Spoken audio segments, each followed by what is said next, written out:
The Ickabog, Chapter 2. The legend of the Ickabog had been passed down by generations of marshlanders and spread by word of mouth all the way to Shoeville. Nowadays, everybody knew the story. Naturally, as with all legends, it changed a little depending on who was telling it. However, every story agreed that a monster lived at the very northernmost tip of the country, in a wide patch of dark and often misty marsh, too dangerous for humans to enter. The monster was said to eat children and sheep. Sometimes it even carried off grown men and women who strayed too close to the marsh at night. The habits and appearance of the Ickabog changed depending on who was describing it.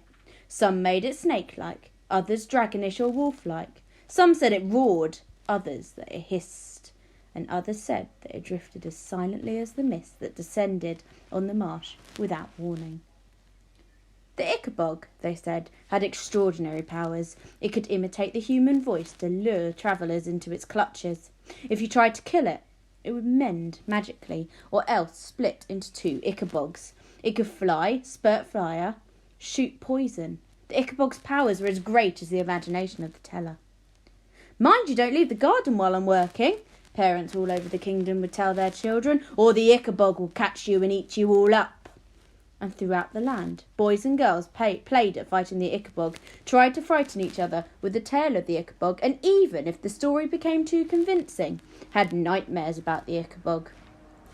Bert Beamish was one such little boy. When a family called the Dovetails came over for dinner one night, Mr. Dovetail entertained everybody with what he claimed was the latest news of the Ickabog. That night, 5-year-old Bert woke, sobbing and terrified, from a dream in which the monster's huge white eyes were gleaming at him across a foggy marsh in which he was slowly sinking.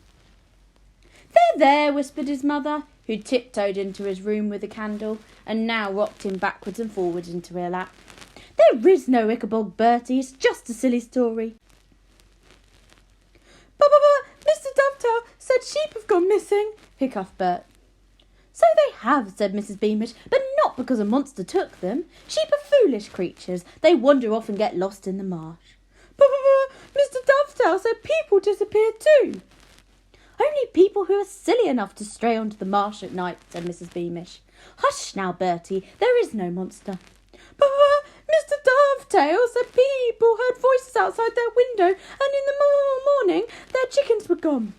Mrs. Beamish couldn't help but laugh.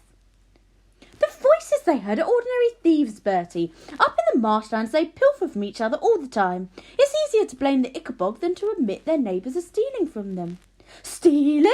gasped Bert, sitting up into his mother's lap and gazing at her with solemn eyes. "Stealing's very naughty, isn't it, Mummy?" "Oh, it's very naughty indeed," said Mrs. Beamish, lifting up Bert, placing him tenderly back into the warm bed and tucking him in. "But luckily we don't live near those lawless marshlanders." She picked up her candle and tiptoed back towards the bedroom door. "Night, night," she whispered from the doorway. She'd normally have added, "Don't let the Ickabog bite," which is what parents across Cornucopia said to their children at bedtime, but instead she said, "Sleep tight." Bert fell asleep again and saw no more monsters in his dreams. It so happened that Mr. Dovetail and Mrs. Beamish were great friends. They'd been in the same class at school and had known each other all their lives. When Mr. Dovetail heard that he'd given Bert nightmares, he felt guilty. As he was the best carpenter in all of Shoeville, he decided to carve the little boy an Ickabog. It had a wide, smiling mouth full of teeth and big clawed feet, and at once it became Bert's favourite toy. If Bert, or his parents, or the Dovetail next door, or anybody else in the whole kingdom of Cornucopia had been told that terrible troubles were about to engulf Cornucopia, all because of the myth of the Ickabog, they'd have laughed. They lived in the happiest kingdom in the world. What harm could the Ickabog do?